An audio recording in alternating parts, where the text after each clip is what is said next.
दोस्तों, मेरा नाम विवेक है और मैं अल्कोहलिक हूँ। ईश्वर की कृपा है। आप सब लोगों की शेयरिंग का गाइडेंस है। और मेरी पत्नी का हमेशा एक रॉक सॉलिड सपोर्ट रहा है।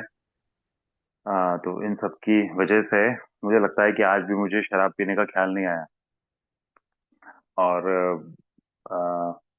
साथ ही साथ में ये चीजें है ना, one day at A time समझ में आने लगती हैं और मैं इससे और अच्छे से कन्विंस होता जा रहा हूँ यार। कि हाँ, ए मेरे लिए कितना इम्पोर्टेंट है। डेली मीटिंग जाना मेरे लिए कितना इम्पोर्टेंट है। स्टेप वर्क पे अमल करना कि क्योंकि ट्वेल्थ स्टेप में कहते हैं ना, इन कदमों के परिणाम as a result of these spiritual step. तो इनको फॉलो करते रहना मेरे लिए ये कितना इम्पोर्टेंट है।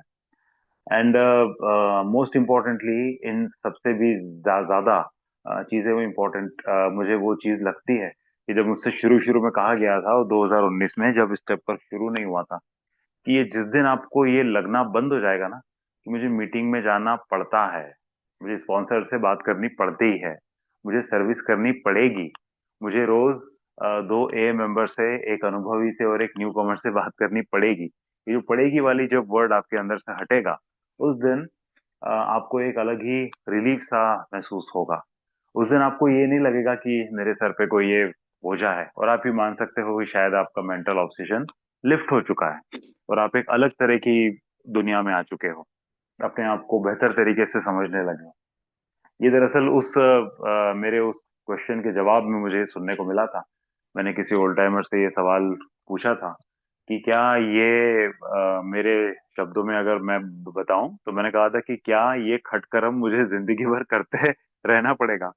खटकर्म मतलब ये एक्स्ट्रा एफर्ट है ना, ये परेशानी, ये वाला काम, ये बोरिंग काम। ये मेरी डेफिनेशन थी। मुझे ना शुरू में ये चीज सबसे पहले बताई गई थी कि भाई क्यों ये कहा जा रहा है कि आपको आपकी पर्सनालिटी में एक प्रोफाउंड चेंज चाहिए, एक आमूल व्यक्तित्व परिवर्तन की आवश्यकता क्यों है।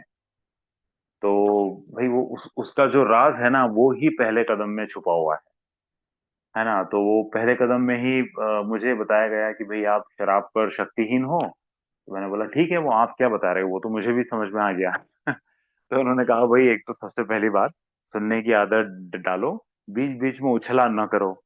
हाँ, हमें पता है कि आप बहुत कुछ सीख समझ के आए हो, लेकिन जो आपकी अभी तक की सोच है, जो आप सीख समझ के आए हो, उसके कारण आप किस हालात में हो, इस पर भी जरा फिर गौर कर लो, अगर आप में बहुत ज्यादा अकल है। बहरहाल, किसी ने मुझे ताना नहीं मारा, है ना, सब ने मुझे सिर्फ अनुभव ही बताया। किसी ने यार मुझसे ये नहीं कहा यार तुम्हारी बोलने की बहुत आदत है। किसी ने कभी ये नहीं कहा तुम्हारी बीच बीच में बोलने की बहुत आदत है। किसी ने ये नहीं कहा कि क्या इतने नॉलेज वाले बनते हो, क्या इतने पढ़े लिखे होने का घमंड करते हो, देखो तुम्हारी क्या हालत हुई है। किसी ने ऐसा नहीं कहा। बस सब लोगों ने अपनी अपनी कहानियां सुनाते चले गए। प्रॉब्लम इस चीज की थी कि शायद मैं उनको जिस समय वो कहानी सुना रहे थे, मैं उसके पीछे का उद्देश्य नहीं समझ पाया, है ना। तो बस ऐसे चलता रहा। तो इम्पोर्टेंट ये रहा कि भाई, शक्तिहीन तो मैं शराब के ऊपर हूँ, लेकिन फिर उसके बाद की क्या बात है। तो फिर उसके आगे की बात ये हुई कि भाई, एक तो ये शक्तिहीन मान लेने से काम नहीं होगा, इसको नियमित रूप से मानते रहना होगा, one day at A time, या फिर यूं कहूं कि one moment at A time. एक पल में एक बार, एक दिन में एक बार तो ठीक है, मुझे हर पल इसको मानना पड़ेगा। और ये हर पल इसको मानते रहने से, इसका एहसास अपने अंदर बनाए रखने से, शायद कोई शराबी चूक जाता है, इसीलिए वो रिलैप्स हो जाता है। और ये कहा जाता है कि भाई सोब्राइटी बड़ी चलायमान चीज है ना। बहुत ही ज्यादा ये वो वोलेटाइल है, एक तरह से साइंस की भाषा में कहा जाए तो। वो कभी भी छूट जाती है, तो वो ना छूटे उसके लिए क्या करना, वो मुझे ये में बताया जाता है। फिर उसके बाद में वो दूसरा हिस्सा जो पहले कदम का आया कि भाई मेरी जिंदगी अस्त व्यस्त हो गई थी। तो मैंने कहा यार, ये तो मुझे भी समझ में आ रहा है, अस्त व्यस्त तो हो ही गई थी। कुछ मेंबर्स की ज्यादा हो गई थी, कुछ की कम हुई थी, जिसके लिए फिर आगे चल के मुझे ये भी पता चला कि अच्छा, इसको कहते हैं लो बॉटम हाई बॉटम अल्कोहलिक। एक ओल्ड टाइमर ने मुझे बताया था कि आप जैसे जो लोग हैं, उनको हाई बॉटम अल्कोहलिक कहा जाता है। वो कुछ ऐसा हुआ था कि उनको मैंने ये कहा था कि मेरी तो पत्नी गई नहीं मुझे छोड़ के, मेरा तो पैसा खत्म नहीं हुआ, मैं तो कभी किसी डॉक्टर से विजिटिंग भी, ओपीडी तक में भी मिलने के लिए नहीं गया। मेरे ऊपर तो कोई पुलिस केस नहीं हुआ। तो क्या इसका मतलब मैं ये मानूं कि मैं इंसान ही बहुत अच्छा हूँ? मैं बाकी शराबियों जितना बुरा हूं ही नहीं? तो उन्होंने मुझे कहा था कि यार हो सकता है कि तुम शायद एक बेहतर इंसान हो, लेकिन यहाँ कितना भी बेहतर से बेहतर इंसान हो ना, वो कचरा बन ही जाता है एक दिन। निचले स्तर तक वो गिर ही जाता है।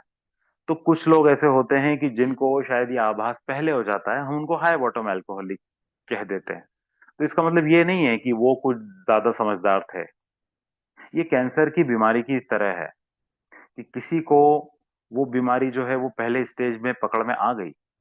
जैसे किसी किसी के साथ हो जाता है कि उनको शरीर का कोई सिम्टम, जो उनको पता ही नहीं था कि ये कैंसर है, किसी और कारण से उनका कोई ब्लड टेस्ट हुआ, कहीं किसी डॉक्टर से मिलना जुलना बात करना हुआ, और पकड़ में आ गया कि अरे ये तो कैंसर है। और कोई ऐसा है जिसको वही चीज तीसरे या चौथे स्टेप, सॉरी चौथी स्टेज कैंसर की जो है उसमें समझ में आया। तो अब जिसको पहले स्टेज में समझ में आ गया, वो अपनी कॉलर ऊंची करता फिरे कि मैं तो हाई बॉटम कैंसर पेशेंट हूँ, मैं तो बड़ा समझदार हूँ। मेरा चरित्र, मेरा एजुकेशन ज्यादा अच्छा है, तो इसलिए मुझे समझ में आ गया। तो ये बात तो ठीक नहीं होगी ना। तो इसलिए आप ये मानिए कि आप एक हाई बॉटम अल्कोहलिक हो, लेकिन आपको जो ऊपर से दिखता है ना, वो अनमैनेजेबिलिटी उतनी ज्यादा परेशान करने वाली चीज नहीं है। वो तो आप जैसे ही शराब से दूर होगे ना, आपके कपड़े ठीक हो जाएंगे, बात करने का तरीका थोड़ा सा ठीक हो जाएगा, फिर वो पहले की तरह दोगली बातें करने लगोगे आप, चेहरा ठीक हो जाएगा, कामकाज पर भी शायद आप थोड़ा बहुत उसको संभालने लगो जैसे ही शराब से दूर होगे। लेकिन सबसे बड़ी समस्या ये है, वो आपकी अंदर की व्यस्तता है, आपकी भावनात्मक इम्बैलेंस है, इमोशनल इम्बैलेंस है, भावनात्मक असंतुलन, राइट? वो है। हमने पूछा यार अब ये क्या बला है? ठीक है, कभी कभी मुझे गुस्सा आ जाता है, मुझे किसी के लिए खुन्नस आ जाती है, कभी कभी मेरे में लस्ट आ जाता है, कभी ईगो आ जाता है। क्या ये ही सब है? तो उन्होंने बोला यार नहीं, ये सारे तो इमोशंस हैं, ये तो हर इंसान के अंदर होते हैं, यही तो इंसान को इंसान बनाते हैं। जानवर में और इंसान में क्या अंतर है? यही तो है। या मशीन में या इंसान में क्या अंतर है? यही सब तो है। लेकिन कुछ लोग ऐसे हैं कि जिनकी जो सोचने की प्रक्रिया है, द थॉट प्रोसेस, वो किसी इमोशन को किस तरह से एनालिसिस करते हैं, किसी चीजों को देखने का जो उनका तरीका है, वो बाकियों से किस तरह से अलग है, उसमें बहुत बड़ी गड़बड़ी है। और वो जो गड़बड़ी है उसके कारण से भावनात्मक असंतुलन हमेशा बना ही रहता है। जैसे अभी अभी मीटिंग शुरू होने के पहले जस्ट बात हो रही थी कि मैं अगर किसी रेस्टोरेंट में जाता था, तो मैं हमेशा उस रेस्टोरेंट के इंटीरियर को देखता था। यार मेरे घर में भी ऐसा इंटीरियर हो सकता था, मेरे ऑफिस में भी ये चीज हो सकती थी। ये जो नमक डालने की ये जो यहाँ पे ये रखा हुआ है चाइनीज पॉट, ये मेरे घर में भी ऐसा हो सकता है, ये तो मैं बड़े आराम से अफोर्ड कर सकता हूँ। या फिर कितना बेकार होटल है वो, फलाना वाला तो ऐसा था। मतलब मैं जिस समय जहां पर हूं, मैं उस समय को एंजॉय कभी नहीं कर पाता था। ये एक तरह से भावनात्मक असंतुलन का ही सिम्टम है। क्योंकि मेरे दिमाग में कुछ न कुछ एक अंदर है ना, एक अंतर द्वंद, एक कुछ न कुछ एक युद्ध हमेशा चलता ही रहता था। मैं कभी उस जगह को एंजॉय नहीं कर पाता था जो मेरे पास है, मैं उसके लिए कभी खुश नहीं हो पाता था। पता नहीं, एक अंधी दौड़ में मैं हमेशा भागने में लगा होता था। जब सक्सेसफुल हो जाता था उस दौड़ में, तो मेरे अंदर ईगो आता था कि मैं ही सबसे ज्यादा समझदार हूँ। घमंड से भर जाता था मैं। और जब असफल हो जाता था, तब मेरे अंदर बाकी लोगों से खुन्नस आ जाती थी। दुनिया की हर चीज में मुझे कमी नजर आती थी। मुझे कमी किसी भी चीज में नजर आ सकती है, वो मेरा पर्सनल लुकआउट है ना। मान लीजिए सरकारी है, गवर्नमेंट की कोई पॉलिसी है, वो मुझे अच्छी नहीं लग रही है, दैट इज परफेक्टली फाइन। मेरा एक अपना नजरिया है, हो भी सकता है, डेमोक्रेसी है भाई। बट उसके लिए सरकार से खुन्नस पाल लेना, उसको गालियां देना, ये मुझे ये बताता है कि ये आप गलत कर रहे हो। असहमत होना इज एब्सोल्युटली फाइन, उसमें कोई प्रॉब्लम नहीं है। अपने नजरिए को रखना ये और भी अच्छी बात है। लेकिन सबको ये बोलने लगना कि आप गलत हो और मैं ही सही हूँ, ये मेरा प्रॉब्लम था। चीजों को देख के उनके लिए ये कमेंट करने लगना, या फिर ये सोच बना लेना कि इस चीज को मैं सबसे अच्छी तरीके से कर सकता हूँ। कहीं पर अगर कुछ गलत हुआ है, उसमें मेरा भी थोड़ा सा इनपुट है, मेरी भी थोड़ी गलती है, लेकिन हमेशा ये ढूंढने की कोशिश करना कि इसमें दूसरे की गलती कितनी थी। अगर 80% उसकी थी तो फिर मेरी गलती की बात मत करिए आप प्लीज। ये पूरी दूसरे की ही गलती है, मेरी गलती नहीं है। जबकि ऐसा नहीं है, मेरी गलती तो अपनी जगह है ही, ताली दो हाथ से बजती है।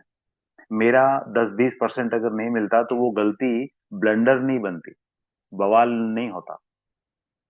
वो कम पे कम नुकसान पर वो बात रुक सकती थी। तो द पॉइंट इज कि मेरा सोचने का तरीका किस तरह का है, यही तरीका जो है ये मुझे बुरी तरह से परेशान कर देता है। और क्योंकि सालों तक शराब पीते रहने से ना मैं मेरे दिमाग को एक आदत सी हो चुकी है उसकी। ठीक है, उसको बीमारी तो कहा गया है। बीमारी उसको इसलिए कहा गया है कि मेरे अंदर एक शारीरिक एलर्जी है जो डॉक्टर सिलकवर्थ ने बताई थी। आगे जाके वो चीज भी क्लियर हुई कि भाई शराब को पचाने के लिए जिस तरह के एंजाइम्स बॉडी में होने चाहिए, मेरी बॉडी में वो कम है। तो इसीलिए शराब जब मैं पीता हूँ तो वो जो ब्रेक डाउन होकर जब एसीटोन बनता है, वो वहां वाली स्टेज के बाद में, आगे की जो स्टेज है कि वो एसीटोन बनने के बाद में वो कार्बोहाइड्रेट में और पानी में कन्वर्ट हो जाता है, वो प्रोसेस मेरे अंदर बहुत ज्यादा स्लो है। और एसीटोन एक ऐसा केमिकल है जो खुद ही के लिए और ज्यादा क्रेविंग जगाता है। तो इसलिए जब मैं पहला पैग पीता हूँ तो मेरे अंदर वो एसीटोन ब्रेक डाउन नहीं होता, और वो पहले पैग का पड़ा हुआ एसीटोन सेकंड पैग की क्रेविंग जगाता है। It goes on and on. 3-4 peg हो जाते हैं तब तक वो क्रेविंग और 4 गुना बढ़ जाती है, 5 पैग के बाद वो क्रेविंग 5 गुना बढ़ जाती है। और इसीलिए मेरी ये हालत होती थी कि जब मैं कहीं क्लब में, होटल में, कहीं भी अगर मैं अपने दोस्तों के साथ में बैठ के शराब पी रहा हूँ 4-5 पैग, मैं मेरी हालत डाउन हो जाती थी। तो वो कभी अगर मुझे घर छोड़ने आते थे, मैं घर आने के बाद में रास्ते में उनको कहता था कि यार अब घर छोड़ने जा रहे हो, 1 पैग और पिला दो। वो चिढ़ जाते थे बुरी तरह से कि एक तो तू हमारा इंजॉयमेंट खराब कर रहा है, बीच में से उठ के तुझे छोड़ने आना पड़ रहा है, और तू बेशर्मों की तरह 1 पैग और मांग रहा है। मैं घर आके भी वाइफ से कहता था यार प्लीज, वो आपने बॉटल उस दिन छुपाई थी, 1 पैग और दे दो। वो कहती थी शर्म करो यार, आप अपनी गाड़ी से आ नहीं पाए हो और 1 पैग और मांग रहे हो। तो यही चीज ना यहाँ आके ए में आके समझ में आई कि मेरे दोस्तों के साथ ऐसा क्यों नहीं होता था। वो जब पीने बैठते थे हम लोग साथ में, तो बड़े एक्साइटेड होते थे कि अरे आज तो पियेंगे, मस्ती करेंगे, इधर उधर की बातें करेंगे। और धीरे धीरे उनके उनकी वो जो उनके अंदर वो जो उत्साह है वो थोड़ा थोड़ा कम होने लगता था, वो एनर्जी थोड़ी कम होने लगती थी, क्योंकि उनका कोटा पूरा होने लगता था, 2 के बाद 3-4 ऐसे होने लगता था। लेकिन मेरे साथ उल्टा ही हो जाता था, 3 के बाद और ज्यादा स्पीड से चाहिए, 4 के बाद फिर और ज्यादा स्पीड से चाहिए। तो ये एक फिजिकल एलर्जी मुझे समझ में आई कि हाँ भाई ये एक फिजिकल एलर्जी है। बट इस फिजिकल एलर्जी के कारण, इतनी ज्यादा शराब पीते रहने के कारण, वो मेरे दिमाग ने जो एक शराब से एक नाता, एक हमजोली की तरह बना लिया था ना, वो मुझे दरअसल बहुत ज्यादा दिक्कत देता था कि मुझे बस हर चीज में शराब ही दिखाई देती थी। और क्योंकि मैं चाहे अकेला बैठा हूँ या फिर मैं चाहे बहुत सारे लोगों में हूँ, मैं खुश हूँ चाहे मैं दुखी हूँ, कुछ भी हो रहा हो, तो मेरे दिमाग को डोपामिन बनाने की जो प्राकृतिक प्रक्रिया है वो खराब हो चुकी थी इतनी ज्यादा शराब पीने के कारण से। तो डोपामिन के लिए वो पूरी तरह से शराब पर निर्भर था। तो यही, इसी चीज को मुझे चेंज करने की आवश्यकता थी कि मैं मुझे खुश रहने के लिए किसी बाहरी स्रोत की आवश्यकता तब पड़ेगी जब मुझे खुश होना पड़ेगा। मेरे अंदर से जो वो जो खुशी है उसको मैं खो चुका हूँ। तो अगर मैं अपनी थॉट प्रोसेस को चेंज करता हूँ, चीजों को देखने के नजरिए को चेंज करता हूँ, तो मेरे अंदर यार वो टेंशन, वो दुख, वो आएगा ही नहीं। अगर वो आएगा ही नहीं तो दिमाग उतना असंतुलित होगा ही नहीं, उतना परेशान मैं अपने दिमाग को करूंगा ही नहीं कि उसको किसी बाहरी स्रोत की आवश्यकता पड़ेगी। ठीक है, परिस्थितियां तो जीवन में हर तरह की आती हैं, बड़ी से बड़ी परेशानियां भी आएंगी। हो सकता है मेरा कोई बहुत खास है उसकी मृत्यु भी होगी। बिजनेस में भी टेंशन आएंगे, अगर मैं नौकरी कर रहा हूँ तो हो सकता है नौकरी से मैं अच्छा खासा शराब से दूर हूँ लेकिन फिर भी मेरी नौकरी छूट जाए। ये सब भी होगा। लेकिन वो जैसे जैसे समय बीतेगा, मैं 12 स्टेप की मदद से अपने आप में अंदर से इतना स्ट्रांग होने लगूंगा कि इन चीजों की वजह से, ये जो घटनाएं हैं, ये जो दुख हैं, इनकी वजह से मेरी मानसिक अशांति इस तरह से भंग नहीं होगी कि मुझे शराब का सहारा लेना पड़े। वो एक आगे समय के साथ वो चीजें भी होंगी। बस मुझे लगे रहना पड़ेगा तो वो चीजें मेरे अंदर अपने आप होंगी। तो ये चीज को समझना मेरे लिए बहुत ज्यादा आवश्यक था कि जो आपका सोचने का तरीका है ना, वही सब कुछ है। शराब सिर्फ उसका एक लक्षण है। और शराब को बुरा इसलिए मान लिया गया क्योंकि शराब पी के आप ऐसी हरकतें करते हो जो हमारे इस सो कॉल्ड सिविलाइज्ड सोसाइटी, जिसको कहते हैं ना तथाकथित सभ्य समाज के लिए वो हरकतें ऑब्जेक्शनेबल हैं। और समाज ही क्यों, मेरे परिवार को भी वो हरकतें ऑब्जेक्शनेबल लगती थी, है ना। अगर एक तरह से देखा जाए तो मैं तो शराब बहुत ज्यादा पीता था। जो लोग शक्कर बहुत ज्यादा खा रहे हैं वो भी मरने का ही काम कर रहे हैं। जो नमक बहुत ज्यादा खा रहे हैं वो भी मरने का ही काम कर रहे हैं। जो दिन में 50-50 सिगरेट फूक रहे हैं, या फिर जो लोग दिन में पूरे टाइम उनके मुंह में तंबाकू दबा ही रहता है यार, वो भी तो मरने का काम कर रहे हैं। तो फिर मेरे ऊपर ही सारा ब्लेम क्यों?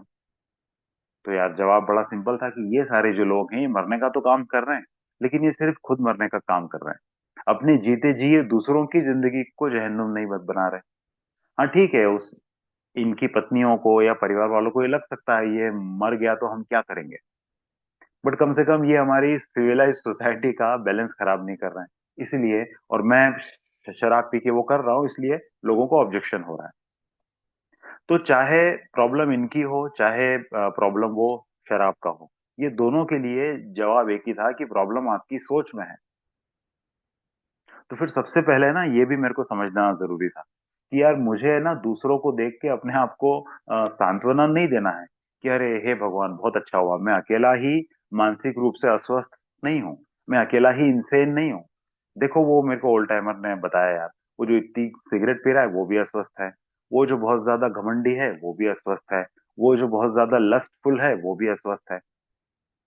जो जैसा है वो वैसा होगा, मुझे ये बताया गया। आप सिर्फ अपने काम से काम रखिए। शेख शेख अपनी देख।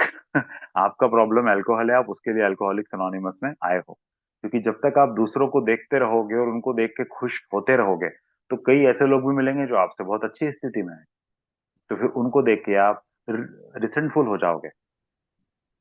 और जो आपसे आप जिन लोगों से बेहतर आज हो चुके हो, अगर ये कंपेयर करने की आदत डालोगे तो आपके अंदर घमंड आने लगेगा। इस घमंड को रिप्लेस करके मुझे इसकी जगह पर आभार लेकर आना। तो ये यही थॉट प्रोसेस में चेंज मेरे को करने की आवश्यकता थी। कि मैं अगर किसी ऐसे व्यक्ति को देखूं जो सड़क पे पड़ा हुआ है, या फिर कोई भविष्य का हो सकने वाला एएम मेंबर, है ना, अभी उसको बार बार मैसेज दिया जा रहा है वो नहीं आ पा रहा है, तो उसको देखकर मैं ये सोचूं कि कैसा मूर्ख इंसान है, क्यों नहीं आ पा रहा है। इसके बजाय मेरे अंदर ये आए कि हे ईश्वर आपका बहुत बहुत आभार है, मेरे होम ग्रुप का, हमारी पूरी फेलोशिप का मैं बहुत आभारी हूँ कि उन्होंने मेरा साथ दिया। अदरवाइज ये जो इंसान है जिसको बार बार मैसेज दिया जा रहा है, इसकी जगह मैं भी तो हो सकता था और हो भी सकता हूँ। जिसमें मैंने भी कहा सोब्राइटी इज वोलेटाइल। वो थोड़े से में ही बिल्कुल एक पतले से कांच का बर्तन है ना। It is contingent on the maintenance of my spiritual condition ना। ऐसा है, वो एक दिन के हिसाब से मिली हुई राहत है ना। तो ये मेरी थॉट प्रोसेस में जब ये चेंज आने लगा ना, तब मुझे ये लगा कि हाँ यार मैं वास्तव में कर क्या रहा हूँ, मीटिंग्स में मैं क्यों जा रहा हूँ। मुझे शुरू में ऐसा लगा कि बस वो मीटिंग्स में जाओ, कुछ शराबी कुछ कुछ कुछ कुछ बोलते हैं, उससे कुछ शायद से ऊपर वाले की कृपा हो जाती होगी। ईश्वर को मानता हूँ मैं, तो मुझे लगता था कि वो शायद कुछ ऐसा होगा कि इनके बीच में जाएंगे, क्योंकि मैं तो ए में आना नहीं चाहता था। मुझे सिंपली ऐसा लग नहीं रहा था कि इससे काम होगा। पर ये चमत्कार तो हो रहा था कि जो डर सबसे बड़ा था 90 दिन का रिहैब काटने के बाद, कि बाहर जाके क्या होगा, क्योंकि रिहैब में भी मेरे दिमाग में यही सोच थी कि अभी नहीं पीना है लेकिन 1-1.5 साल बाद पीना है। लेकिन वो 1-1.5 साल भी निकलेगा कैसे? तो बेमन के साथ ही सही, fake it to make it ही तब तक सुना नहीं था ये fake it to make it, लेकिन फिर भी मैं कर वो ही रहा था कि बस ऐसे झूठ मूठ ए मीटिंग में जा रहा था। बीच बीच में ऐसे फोन को कान पे रख के कि अरे मेरा कुछ कॉल आ रहा है इंपॉर्टेंट है, ऐसे करके बाहर चले जाना। लेकिन फिर भी मैंने ये देखा कि शराब हाथ में नहीं आ रही थी। मतलब मेरा चाहे कितना भी मैं ए को नकारूं, मैं चाहे उसको मन से स्वीकार ना करूं, लेकिन कहीं ना कहीं वो बातें मेरे दिमाग पर असर करती हैं। और जिस दिन मैं मन से इस चीज को स्वीकार करने लगता हूँ ना, थॉट प्रोसेस में चेंज को आने देता हूँ, ये मैं करता नहीं हूँ। वो थॉट प्रोसेस में चेंज, सोचने की प्रक्रिया में चेंज बिल्कुल आने को तैयार खड़ा था। मैं उसको रोक के खड़ा था कि नहीं, कौन माइका लाल, मेरे भले का काम कर कैसे दोगे आप? मैंने तो ठान रखी है, मैं अपने आप को बर्बाद करूंगा। आप कैसे मेरे अच्छे के लिए काम कर दोगे जी? ऐसा है। तो ये जो धीरे धीरे जाके समझ में आया ना, मैं आज भी इसको समझ ही रहा हूँ। मैं वास्तव में बहुत अच्छे से गहराई से इस चीज को एनालिसिस करने की कोशिश करता हूँ कि यार, अगर किसी मेंबर के हाथ में शराब आई तो वो क्यों आई होगी? क्योंकि मुझे भी उससे सीखने को मिलता है यार। ऐसी कुछ विपरीत परिस्थितियां मेरे भी साथ हो सकती हैं, है ना? मैं अगर आज मुझे शराब का ख्याल नहीं आया, मैं बड़े संतोष के साथ, ना तो घमंड और ना गर्व के साथ ही कह सकता हूँ कि यार, वो जिस दिन मेरी पत्नी ने मुझे रिहैब में डाला था, तब से लेके आज तक सौभाग्य से कभी शराब का ख्याल नहीं आया। तो वैसा संघर्ष कभी फील नहीं हुआ, वैसी परेशानी, मानसिक तनाव शराब को लेकर एटलीस्ट, कि कहीं मैं रिलैप्स तो नहीं हो जाऊंगा, ऐसा कभी फील नहीं हुआ। क्योंकि पीने का कभी ख्याल नहीं आया। तो यार, वो क्यों नहीं आया? क्या मैं वास्तव में इतना महान हूँ? पहले मैंने ऐसी ही सोच बना रखी थी कि हाँ यार, वो मैं एक हाई बॉटम अल्कोहलिक हूँ ना, इसलिए मुझे ख्याल नहीं आता। हाँ यार, वो मेरा परिवार जितना परेशान हुआ ना, मैं यार बिल्कुल है ना, उनकी अंतरात्मा की आवाज को सुन लिया है मैंने। कोई बाबा वाबा टाइप का हो गया हूँ मैं, मुझे बहुत अच्छे से समझ में आ गया। उनकी पीड़ा मुझे पकड़ में आ गई, इसलिए मैं अपने ऊपर काम कर रहा हूँ और शराब का ख्याल नहीं आ रहा, जबकि ऐसा था ही नहीं। है ना? तो यही एक अपने आप को हर चीज का श्रेय देने लग जाना, ये एक मैंने देखा कि थॉट प्रोसेस में एक मेजर चेंज की आवश्यकता मेरे को मेरे अंदर थी। अदरवाइज क्या होता है ना कि बहुत जल्दी फिर मेरे अंदर ये गुस्सा भी आने लगा था कि मैं तो परिवार के लिए इतना कर रहा हूँ, मैं तो इनकी पीड़ा को समझ चुका हूँ, शराब जैसी भयंकर बड़ी चीज से मैं दूर हूँ।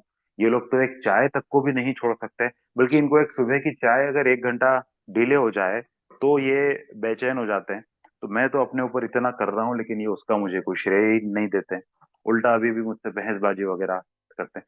तो है ना? तो चीज ये समझ में आई कि ये किसी शराबी को ये प्रॉब्लम क्यों आ जाता है, क्योंकि उसका बेस ही गलत हो गया था। उसने शुरू से ही मान लिया कि ये मैं कर रहा हूँ।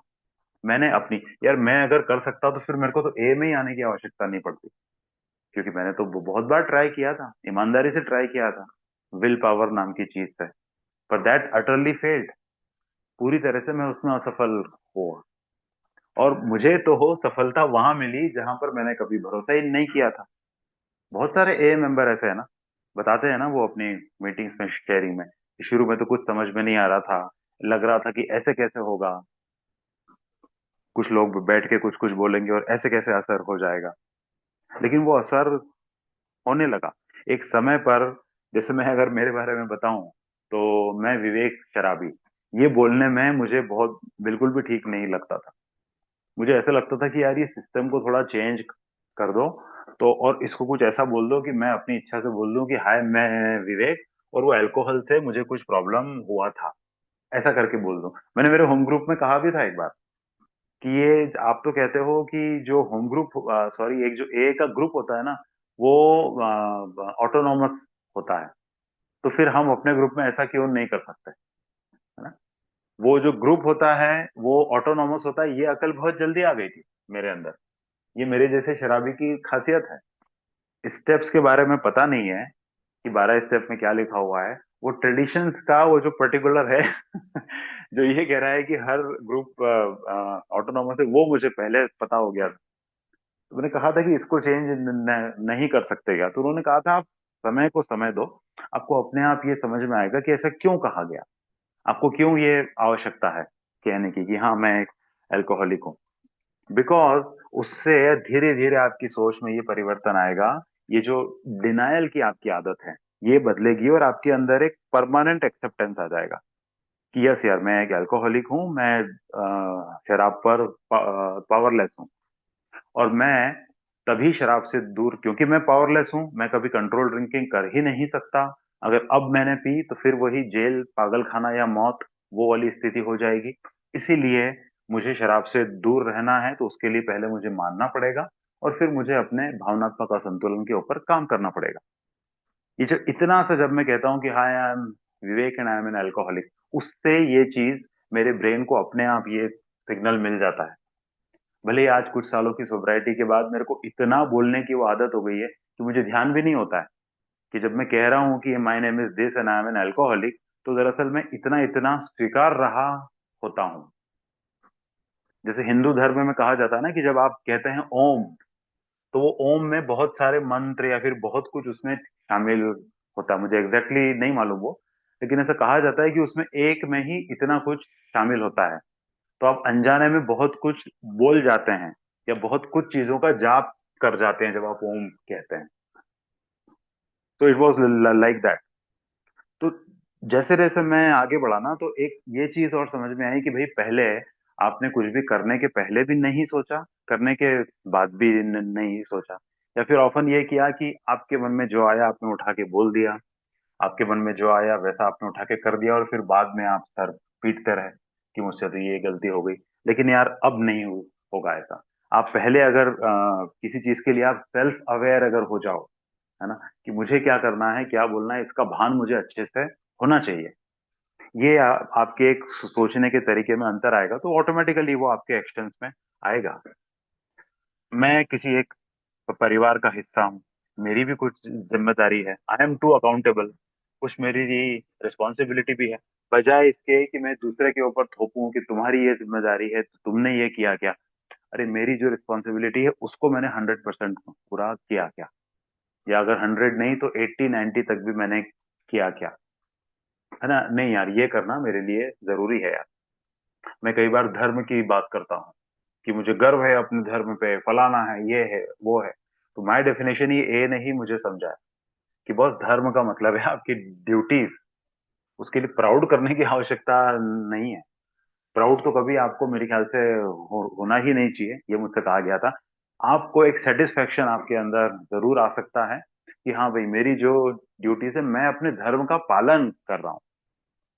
तो मुझे एक हायर पावर ने बनाया, पृथ्वी पर भेजा, एक इंसान के रूप में पैदा किया, तो मेरे साथ में कुछ ड्यूटीज भी इनबाउंड थी, है ना, वो पैकेज में ही आई थी, मेरे मैन्युफैक्चरिंग पैकेज में ही आई थी। क्या मैं उनको पूरा कर रहा हूँ क्या? जिस तरह का प्रोडक्ट मुझे बना के एक उच्च शक्ति ने भेजा, मुझे उसने कोई कॉकरोच बना के नहीं भेजा, मुझे कोई कुत्ता या गाय बना के नहीं भेजा, मुझे एक इंसान बना के भेजा। तो उसके साथ में मेरी कुछ ड्यूटीज भी बना के भेजी, और एक एक तरह का ना, उसको चालू भाषा में कहूँ तो एक सर्विस मैनुअल भी भेजा, है ना, एक वर्किंग मैनुअल भी भेजा।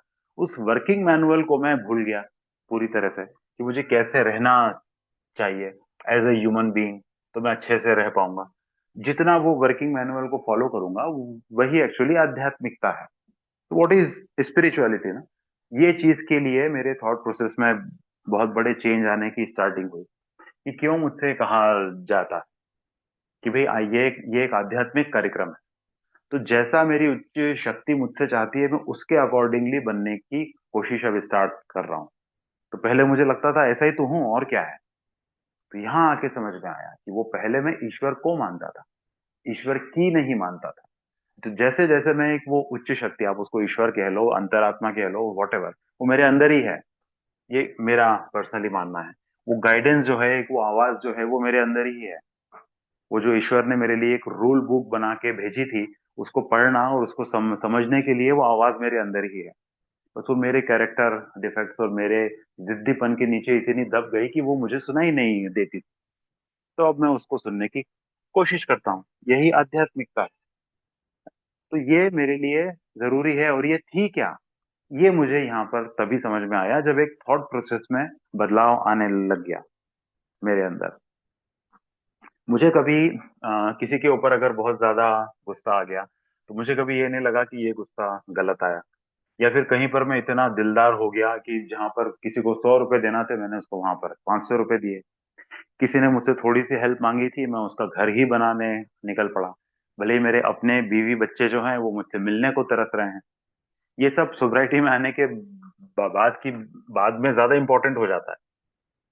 मुझे किसी पीड़ित शराबी का फोन आया कि भाई आपका नंबर मुझे यहाँ से मिला वहां से मिला, मैं उसके पीछे ही पड़ जाता था।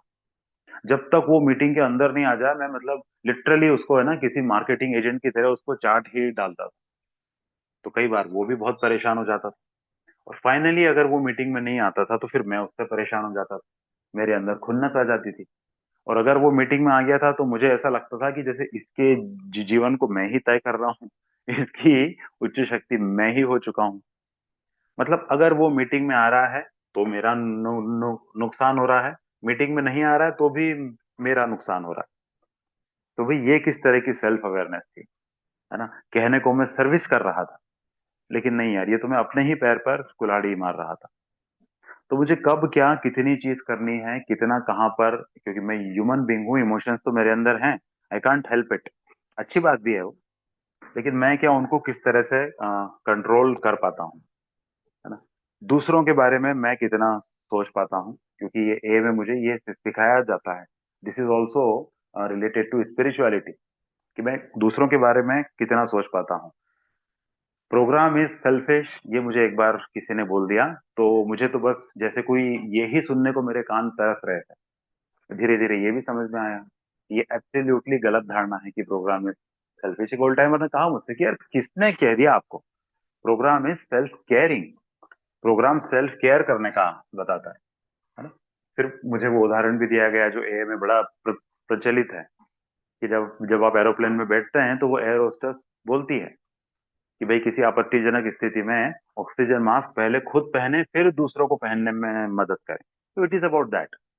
अपनी केयर पहले खुद करो, तभी आप दूसरों की केयर करने में सक्षम बन पाओगे। कई जगह पर मैंने ये देखा अपने आप में कि भाई जैसे बिग बुक में लिखा हुआ है कि भाई खुन्नस जो है वो शराबियों के रिलैप्स होने की सबसे ज्यादा बड़ी वजह है। अब मैंने जैसे मेरे बारे में कहा तो मुझे तो शराब का ऐसा कोई ख्याल ही नहीं आ रहा था, तो मुझे ये बातें मानने में और भी ज्यादा दिक्कत आ रही थी। तो मुझसे कहा गया कि भाई इस चीज को बदलो, इस सोच को बदलो, अदरवाइज क्या रिलैप्स हो जाओगे, तब मानोगे क्या? ओके, क्योंकि जैसे जैसे सोब्राइटी में आप आगे बढ़ते जाओगे और आपको शराब का कोई ख्याल नहीं आएगा, आप चाहो या ना चाहो आपके दिमाग का एक हिस्सा ये मानने लग जाएगा कि आप तो रिलैप्स हो ही नहीं सकते हो। बस शर्त है कि आपको ख्याल नहीं आना चाहिए। वो ख्याल नहीं आ रहा है तो आप अपने आप को बहुत ही स्ट्रांग मानने लगोगे। ऊपर से अच्छी अच्छी बातें करोगे, मीटिंग्स में जाओगे, स्पॉन्सर से भी बात करोगे, लेकिन ऐसा दिमाग में बैठने लग जाएगा। ये बैठना गलत है। आपको नियमित रूप से अपने आप को देखना पड़ेगा, ना सिर्फ खुन्नस को। आपको बीते हुए बातों के ऊपर कोई शर्म आ रही है या किसी तरह की ग्लानि है ना? तो मैं इसके बारे में पहले ऐसा सोचता था कि यार ये मेरा भी है ना, एक मी टाइम होता है, राइट? मी टाइम, मेरा पर्सनल टाइम। वो मेरे पर्सनल टाइम पे मैं जो चाहूँ सोचूं, जो चाहूँ करूँ, जैसे चाहे अकेले में बड़बड़ाऊं, ये पूरी तरह से मेरी इच्छा है ना? मैं किसी से कुछ कह तो रहा ही नहीं हूँ। तो ये एक बहुत बड़ी चीज यार यहाँ आके समझ में आई है में कि दरअसल ना, आप जो सोचते हो ना वो ही अल्टीमेटली कभी ना कभी आपके एक्शंस में आता है।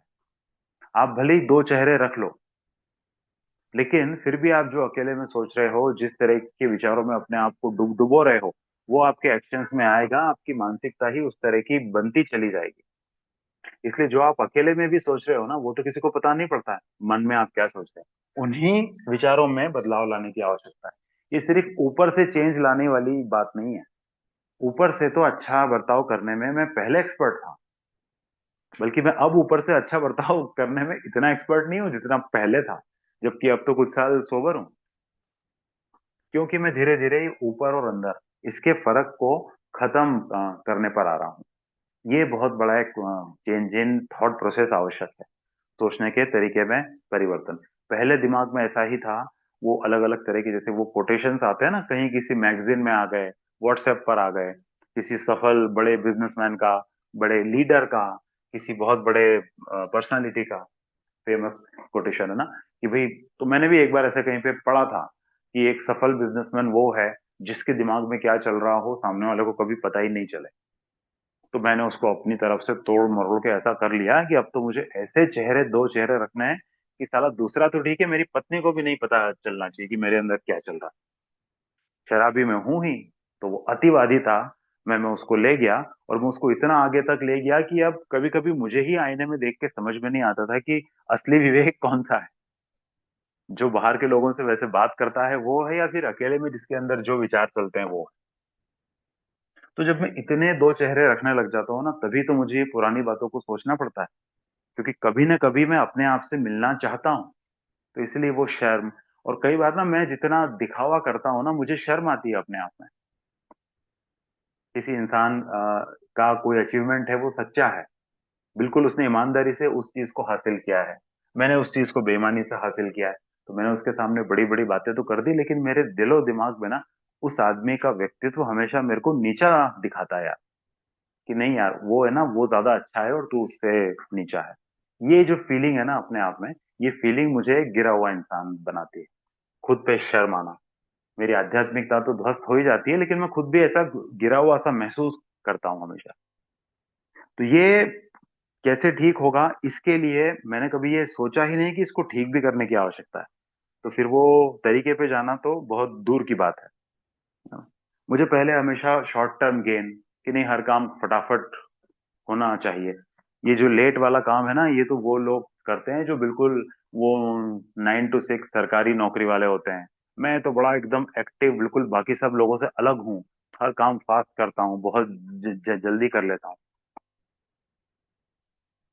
लेकिन वो यहाँ पर आके पता चला कि वो हर चीज उस तरह से आपकी सेट हो जाएगी, ऐसा नहीं होगा। और उसी का ये कारण है कि आप अब काफी अंदर से निराश भी हो, आप अपने आप से भी अब डिससेटिस्फाइड हो, आप अपने आप का जो आपका स्वरूप है आज का, आप उससे भी संतुष्ट नहीं हो। क्योंकि आपने एक सफल इंसान की, एक अच्छे इंसान की, एक बढ़िया इंसान की इमेज ही अलग बना रखी है कि वो क्या होता है। मतलब एब्सोल्युटली जो मटेरियलिस्टिक सोच है ना, भौतिकवादिता वाली सोच, पैसा, सेक्स, फेमस होना, ये चीजें इंपॉर्टेंट है, डेफिनेटली इंपॉर्टेंट है। मुझे आज तक यार कभी ए में सुन के, किसी की बात सुन के, मतलब या फिर मैंने जितना पढ़ा समझा उसको सुन के, मुझे कभी ये नहीं लगा कि ए ने मुझे पैसा कमाने से रोका हो। शुरू में ये बातें सुनने में आती थी कि सिर्फ चटनी रोटी खा के भी काम चलना चाहिए, और एरोप्लेन से यात्रा क्यों करना है, ट्रेन के नॉन एसी में भी जाना चाहिए। तो मैं बड़ा कंफ्यूज होता था कि भाई क्यों जाना चाहिए। अगर मेरे जेब में 5 स्टार में खाने लायक पैसा है, तो फिर क्यों ना मैं खाऊं, क्यों ना मैं एरोप्लेन से ट्रेवल करूं। तो पॉइंट वॉज दैट कि मैं कभी इस चीज के लिए आभारी नहीं हो पाता था कि हाँ यार, ईश्वर ने मुझे ये अच्छा खाना खा पाने के लिए सक्षम बनाया है, एक कंफर्टेबल जर्नी करने के लिए सक्षम बनाया है। मेरे अंदर उसको लेके कुछ ना कुछ कमियां ही चलती थी। और क्योंकि जीवन कभी एक जैसा नहीं चलता, भगवान न करे कल को ऐसी भी स्थिति आ सकती है कि मुझे चटनी रोटी वास्तव में खानी पड़े, तो उस समय अगर मेरे अंदर वो खुशी नाम की चीज नहीं रही, तो फिर मुझे रिलैप्स होने में टाइम नहीं लगेगा। ये मुझे समझाया जा रहा था। तो मेरे को ग्रेटफुल होना बहुत आवश्यक था, जो पहले मेरी लाइफ में से एकदम से पूरी तरह से गायब था। प्लस मेरे जो अचीवमेंट्स हैं, अभी जैसे मैं थोड़ी देर पहले भी कहा कि मैं सफल हूं तो भी मेरा ही नुकसान हो जाता है, असफल होता हूं तो भी मेरा ही नुकसान हो जाता है। तो इन द सेम वे, मैं अगर अभी मेरे अचीवमेंट्स के लिए अगर खुश हो जाता हूँ, झंडे गाड़ने लग जाता हूँ, तो मेरे अंदर से ग्रेटिट्यूड गायब हो जाता है ना। और मेरी ही अंदर से वो आकांक्षा बनने लग जाती है कि मुझे तो कभी असफलता दिखनी ही नहीं चाहिए। यहाँ पर बहुत बड़ी गलती थी, इस सोच को बदलने की बहुत ज्यादा आवश्यकता थी। मेरे फादर कहा करते थे, वो हालांकि वो मैं जब 16 साल का था, वो तभी अनफॉर्चुनेटली एक्सपायर हो गए थे। पर वो कहा करते थे कि अगर तुम बिजनेस में आओ, तो बस ये ध्यान रखो कि सुबह जब अपने दुकान धंधे पर जाओ, तो अपने से ऊंचे लोगों को देखते हुए जाओ, कि आज मुझे इन लोगों के बराबर पहुंचना है, या ऐसा कुछ करना है कि मैं भी इनके जितना बड़ा हो पाऊं। और जब शाम को घर लौट रहे हो, तो अपने से नीचे के लोगों को देखते हुए आओ, ताकि तुम घर में थोड़ा लाइन लेंथ में रहो, घर परिवार में सबसे अच्छे से बात करो, इस सेटिस्फेक्शन के साथ में घर वापस आओ कि हाँ यार, ईश्वर की कृपा से मैं आज इन लोगों से तो बहुत अच्छी स्थिति में हूँ। लेकिन साहब हो ये गया, उस चीज को मैंने ऐसे ले लिया कि जब मैं सुबह निकलता था, पिताजी की बात को मैंने फॉलो किया, लेकिन मैंने उसमें एक चेंज ये कर दिया कि सुबह जब मैं निकला, तो जो लोग मुझसे बड़ी गाड़ियों में थे या ऊपर थे, मैंने उनको ये सोचा, देखो साले को बाप से पैसा मिल गया होगा, किस्मत से हो गया होगा, या इसने चोरी बेईमानी करके कमाया होगा। शाम को जब मैं लौट रहा था, तो अपने से नीचे वालों को देखकर मैंने ये सोचा कि ये सारे मूर्ख हैं, या तो पढ़े लिखे नहीं होंगे, या इनको मेरे जितना टैलेंट नहीं है, इसलिए ये मुझसे नीचे हैं। मतलब आभार वाली चीज हमेशा गायब थी, है ना। इसीलिए मैं एक इतना नकारात्मक, इतना निराशावादी इंसान में बन गया कि जब भी मुझे कोई अच्छी चीज बताई जा रही है, तो मैं उस पर यकीन ही नहीं कर पाता था, है ना। क्योंकि अपनी खुशकिस्मती से ज्यादा अपनी बदकिस्मती पर भरोसा होने लग गया। तो दिस वॉज ऑल, ये एक पूरा था कि एक मेरे सोचने के तरीके में बहुत ज्यादा परिवर्तन की आवश्यकता थी, जो मुझे लगता है अभी भी चल ही रही है और शायद ये जिंदगी भर चलेगी। क्योंकि ए ने तो मुझे बताया है कि भैया you need a profound personality change. और व्यक्तित्व जो है, मेरे हिसाब से मेरी सोच ही मेरे व्यक्तित्व का सबसे बड़ा हिस्सा है। बाकी तो इंसान हाड़ मास का होता है, उसकी सोच जो है वो ही उसको एक अलग इंसान बनाती है। ये सिर्फ ऐसे महान महान कहने की बात है इसलिए नहीं कह रहा हूँ यार, ये वास्तव में मुझे ए में आके महसूस होता है कि हाँ, मेरे व्यक्तित्व में परिवर्तन तभी होगा जब मेरी सोच में परिवर्तन होगा। पर वो उसके लिए ना, ये जरूरी है कि मैं इस चीज की आवश्यकता को मानूं कि yes, a change in the thought process is inevitable now. अब वो करना बहुत जरूरी है। तो thank you friends, that's all. समय भी हो चुका है। एक बार फिर से आप सबका बहुत बहुत आई एम ग्रेटफुल, मैं आपका आभारी हूँ कि आपने मुझे बोलने का मौका दिया, मेरी बात को सुना। Thank you. Thanks a lot.